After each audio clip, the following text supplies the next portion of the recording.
Como les decía, como parte del proceso de aprendizaje, ustedes van a hacer un formulario o un diagnóstico en línea, ¿verdad? Y lo van a presentar como práctica de aprendizaje. Ahí les compartí en la carpeta de lectura obligatoria un ejemplo.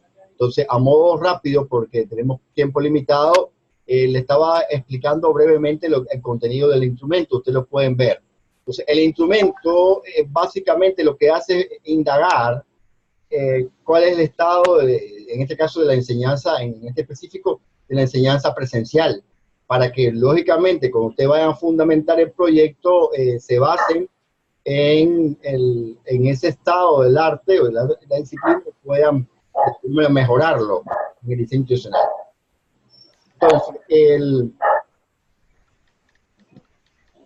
lo que queremos es, repito, que ustedes puedan, de alguna manera, compartir con sus compañeros ese instrumento, y aunque no puedan, como tal, aplicarlo, por lo menos ya tengan diseñado el instrumento. No sé si me dejan, soy claro. O sea, tenemos poco tiempo para desarrollarlo, para implementarlo y para esperar resultados.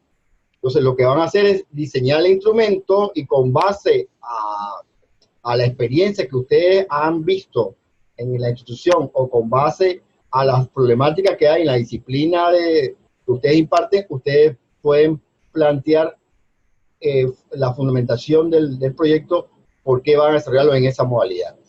Siempre y cuando, sabiendo que realmente no es un diagnóstico real. ¿Por qué? Porque ustedes todavía no tienen insumo. Pero bueno, ya ustedes conocen la institución y pueden de alguna manera hacer unos supuestos de mismo.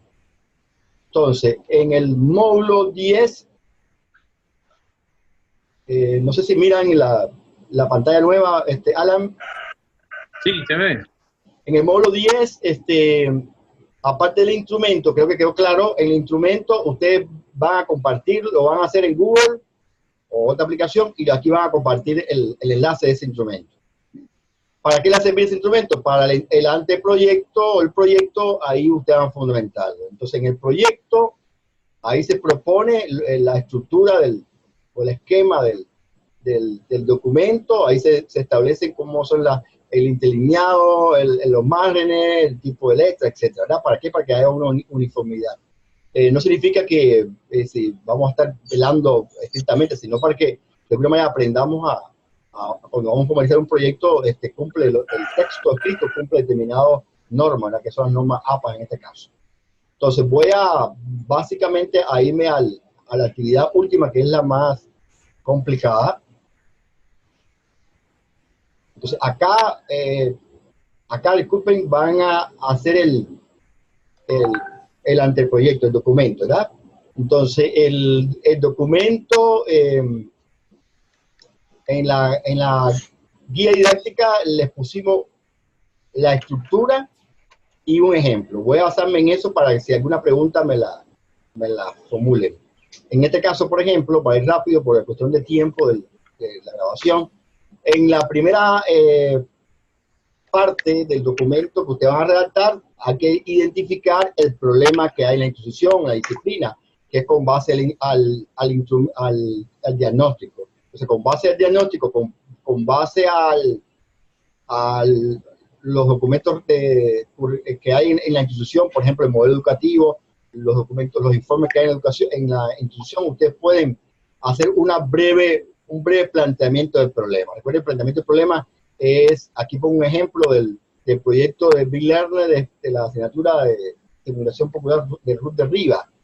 Entonces ponemos que en la oferta educativa de la UPOL y de Riva hay necesidad de innovación en lo metodológico y lo tecnológico, y que hay una dificultad, en este caso, que para impartir la asignatura simulación por computadora, no hay docente en la región, en este caso en el municipio, que pueda impartirla presencialmente, ¿verdad? Porque es una asignatura muy especializada, y se propone en este caso, o sea, con base a esa dificultad, planteamos que la asignatura fuera en este caso virtual. Entonces, ahí está resumido brevemente cuál es el problema, que hay una falta de talento humano o personal calificado, especializado en Riva para poder impartirla presencialmente en ese momento. Fue una problemática real, no fue algo que inventamos ahí. Ahora, en la segunda subfase, ahí se explica el contexto del problema, o sea, se hace una breve fundamentación del problema. Por ejemplo, decimos que en la UPOLI, pese a que el modelo educativo vigente en la UPOLI centra el aprendizaje en los estudiantes, sin embargo, en la práctica los cursos son completamente presenciales. No hay prácticamente cursos semipresenciales o virtuales. Esto fue en el año 2012. Y que en la Facultad de Ingeniería, o en la Escuela de Ingeniería, mejor dicho, existe una marcada dependencia de los estudiantes por las estrategias de enseñanza presenciales y las evaluaciones presenciales, y que por lo tanto se propone urgir, en este caso, hacia los entornos virtuales de aprendizaje. Aquí también, esto es la parte del instrumento diagnóstico, que lo que prima es la postura del educador, ¿verdad? Recuerden que el instrumento que leí antes del diagnóstico, ahí le pregunta al estudiante cómo es la evaluación que hace el maestro, si él devuelve las evaluaciones, si permite retroalimentar las evaluaciones, si le pone evaluación en línea, si él, por ejemplo, hace devoluciones de los trabajos para que lo hagan de nuevo o la entrega de nuevo. Entonces, eso está recogido en la explicación del contexto. Después se explica, se fundamenta el proyecto BILR. Entonces, aquí más que todo, lo veamos acá, lo que decimos que los estudiantes de ingeniería no requieren tanta información, requieren ellos que las clases sean más dinámicas, requieren que ellos se hagan transformaciones curriculares a esa asignatura y que puedan los estudiantes llevarla también en modo virtual. Ahora, cuando definimos el proyecto, lógicamente hay que decir un objetivo general y un objetivo específico. El objetivo general tiene que estar determinado por lo que ustedes quieren hacer. En este caso, ustedes van a gestionar un proyecto o a implementarlo, en el caso que se pueda implementar. Entonces, deben redactar el objetivo general conforme a lo que van a lograr. Entonces, en ese momento lo que yo estaba haciendo era gestionar con las autoridades superiores, y nos encontrábamos estudiando fuera del país, gestionar con las autoridades superiores que ese curso fuera virtual. Entonces, por eso pusimos acá, gestionar curso virtual de la asignatura tal, dirigido a estudiantes de ingeniería, de tal recinto, en tal semestre, ¿verdad? En 2012. Y los objetivos específicos responden a los objetivos, o sea, lo que íbamos a hacer específicamente. Vamos a diseñar la asignatura para el modo virtual, vamos a, de alguna manera, proporcionar a los docentes de ese recinto, los estudiantes, nuevas formas de enseñar y aprender, etc. Ahí solamente tomamos una muestra, ¿verdad?, del proyecto real. En el proyecto también, en el esquema del proyecto, se plantea un escenario ideal y un escenario posible.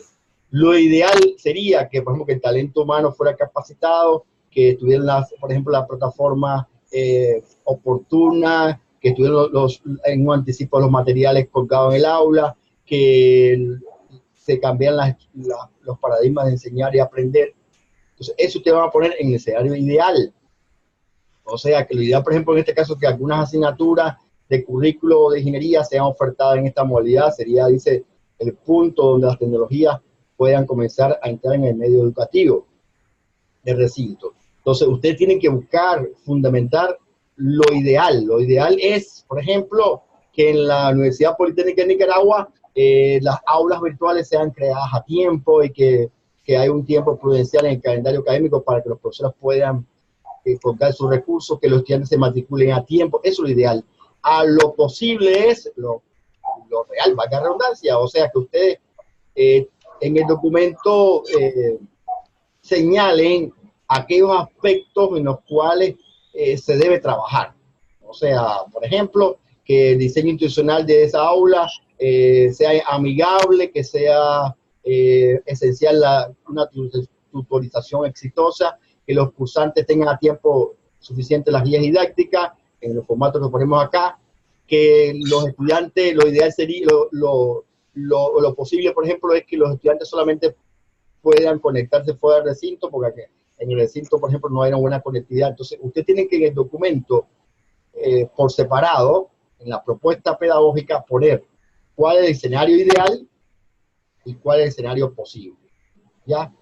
O sea, por ejemplo, que los estudiantes van a contar con tantas guías, con tantos materiales, usted lo van a poner ahí, ya en el escenario posible. Y en lo ideal sería, por ejemplo, que tengan una guía didáctica para cada temática, que tengan todos los recursos, todos los videos, ¿verdad? Pero bueno, eso es lo ideal, pero no lo posible. Ahora, a la hora de diseñar la propuesta, tiene que usted hacer una descripción general de la misma. O sea, ahí se tienen, ya usted en el módulo de diseño instruccional, usted ya tiene experiencia. O sea, tiene que poner cuáles son las prácticas de aprendizaje, o sea, un mapa de las prácticas de aprendizaje, tienen que poner tienen que poner todos los recursos, todas las actividades que van a complementar ese programa o ese curso, en el caso que sea un curso. Entonces, ahí ustedes van a diseñar la propuesta, como dice, ¿verdad? Van a decir cuántos materiales van a tener, cómo van a ser las consignas, en qué tiempo van a ser evaluados, etcétera, ¿verdad? Entonces, ahí le damos algunas ideas, algunas pautas. ¿Cuál es la carga horaria que se va a establecer? Por ejemplo, acá proponíamos que fuera la misma presencial, 80 horas. Entonces, ustedes lo van a proponer ahí. En los aspectos operativos tiene que ver con la plataforma, tiene que ver con la tutoría, cómo va a ser la tutoría, si va a hacer tutorías semipresenciales, si van a hacer tutorías usando, por ejemplo, una determinada aplicación como Zoom. Tienen que plantearlo, plasmarlo en el documento. Tienen que especificar qué plataforma van a usar. En este caso, bueno, es Moodle, pero bueno, ustedes pueden usar otras plataformas, o sea, en la propuesta que ustedes... Es un ejercicio práctico, no es el proyecto en sí, sino cómo ustedes van a desarrollar un curso o una asignatura virtual. En este caso, un aspecto importante es el presupuesto y el cronograma de actividades del proyecto. Entonces, el presupuesto, aquí aproximándonos para que usted tenga una idea, planteamos que como este curso va a ser desarrollado por un profesor de tiempo completo, que va a ser completamente, que los software que van a usar son de licencia libre, que se van a ahorrar esta cantidad de dinero en pago del profesor, todas esas cuestiones. Ustedes, por eso decimos que no ponemos un formato de presupuesto, porque ya ustedes hicieron un formato de presupuesto cuando hicieron el módulo de economía y financiamiento. Entonces ustedes ahí van a insertar el presupuesto que proponen para ese curso, esa asignatura, con todos los aspectos. Independientemente de que se pague o no, ustedes deben ponerlo ahí. Igualmente el cronograma tiene que ver con todas las actividades del proyecto, por ejemplo, desde el planteamiento del problema, de la justificación, de la reunión con los involucrados, de quiénes van a ser los destinatarios del curso, de cuándo van a subir van a hacer el diseño. O sea, un cronograma de todas las actividades del proyecto. Bueno, lo explico en la siguiente paso. Y lo otro tiene que ver con la proyección de resultados esperados. Por ejemplo, acá planteamos que eran 30 estudiantes de ingeniería, y después ponemos que como ese curso puede ser replicado en la plataforma, ya sería para otros 30 estudiantes el próximo año, y después esos mismos estudiantes de tercer año podían hacer los mismos cursos 3 veces replicados, por ejemplo, y que esos 90 estudiantes egresados después, como ya tenían experiencia con la plataforma, podían ellos llevar su forma de combinación de estudio usando el módulo, sería completamente virtual, porque en ese tiempo la escuela de ingeniería se ofertaban módulos y eran completamente presenciales, pero había estudiantes que estaban fuera del país y no podían desarrollar. Pues ahí proponemos eso.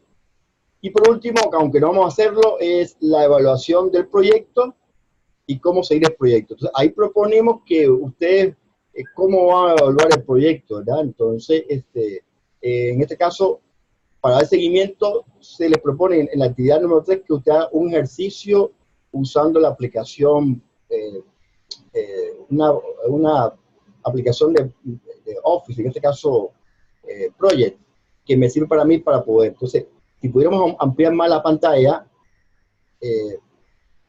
bueno, ustedes pueden verlo en el PDF, ahí es una captura de pantalla, ¿verdad? Porque no alcanzaba en el documento. Ahí se ponen cada una de las tareas y subtareas del proyecto, o sea, desde que se identifica el problema, de que se describe el contexto del problema, de que se hace correcciones al documento, desde que se hace planteamiento de la justificación del proyecto, de la parte operativa, todos esos aspectos ustedes lo van a hacer, ese ejercicio con Microsoft Project. O sea, ahí le ponemos en la actividad número 3 que ustedes hagan un ejercicio práctico de alguna herramienta informática, ¿verdad? Para el control del proyecto. Entonces aquí le ponemos un archivo junto de de cómo dar seguimiento del proyecto y cómo usar Microsoft Project. Bueno, hasta acá les dejo para sus preguntas y respuestas. Me disculpo, ¿verdad?, por las cuestiones del tiempo, la grabación. Puede ser que no. Entonces, ahorita voy a terminar esta reunión para que se haga el video y después me vuelvo a conectar para que no haya, para que quede grabado para los que no se puedan conectar. No se retire, por favor. Ok.